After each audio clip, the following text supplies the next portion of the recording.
800 drones. In a single day. That's not a typo. That is the number Russia launched at Ukraine the moment a ceasefire expired, and it's only part of what happened in the 48 hours that followed. 6 people confirmed dead. 20 wounded in one region alone. A border crossing with a European country shut down indefinitely. And military intelligence issuing one warning that stopped people in their tracks. This might just be the opening move. The truce lasted 3 days. The silence lasted even less.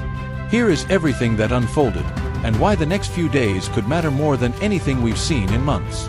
Earlier this week, a 3-day ceasefire, brokered with assistance from the United States, came to an end late on Monday.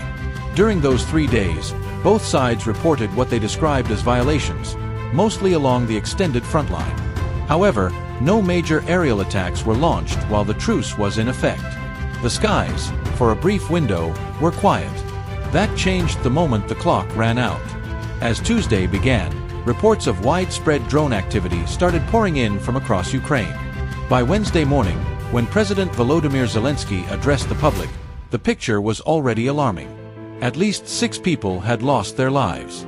Many more had been injured. And Zelensky wasn't just reporting what had happened. He was warning what could come next.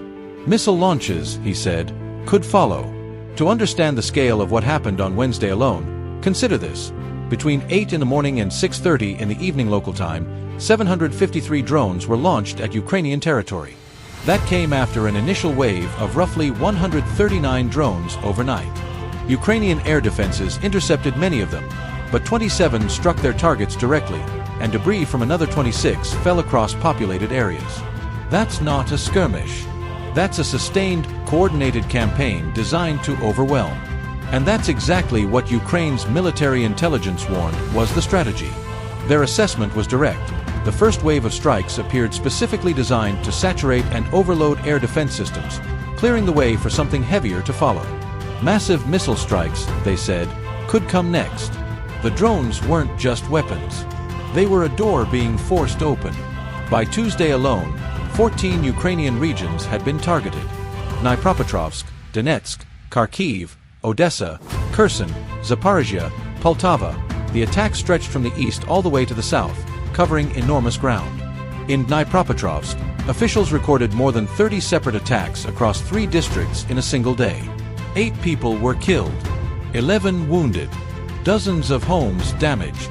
In Donetsk, 1 more person died and 4 were injured. In Kharkiv, 5 people were hurt and residential buildings were left in ruins. Wednesday brought no relief. In the Rivne region, 3 people were killed and 4 wounded when a drone struck a residential house directly. In Zaporizhia, an elderly man lost his life when a guided bomb exploded nearby. And in Kherson, the toll was among the highest of any single region that day. At least 20 people wounded as attacks swept across the area. Zelensky, writing to the public on Wednesday morning, didn't mince words.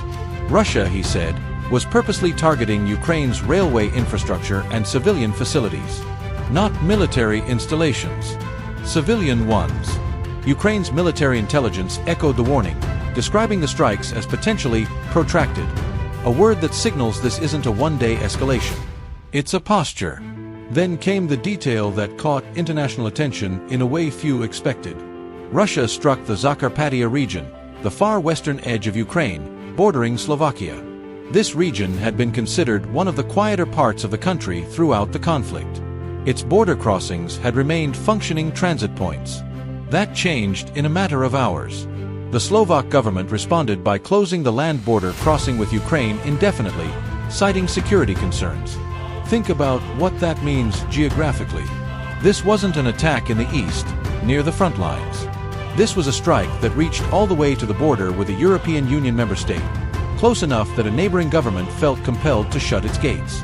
On the Russian side of the ledger, the picture wasn't entirely one-directional. Moscow's defense ministry reported that 286 Ukrainian drones had been intercepted across 14 Russian regions and Crimea since Tuesday evening. In the Astrakhan region, drone debris triggered a fire at a gas processing plant overnight. Local officials were quick to state there was no air pollution risk, but the incident itself underscored how far these exchanges now reach. In both the Krasnodar and Yaroslavl regions, industrial facilities sustained damage from Ukrainian overnight strikes. In Belgorod, a border region with a long history of incidents throughout this conflict, one man died from injuries sustained in a drone strike. Ukraine has made no secret of its strategy when it comes to targets inside Russia. Kiev argues that energy infrastructure and industrial facilities are legitimate military targets, because they are the machinery that allows Russia to continue funding and sustaining its war effort.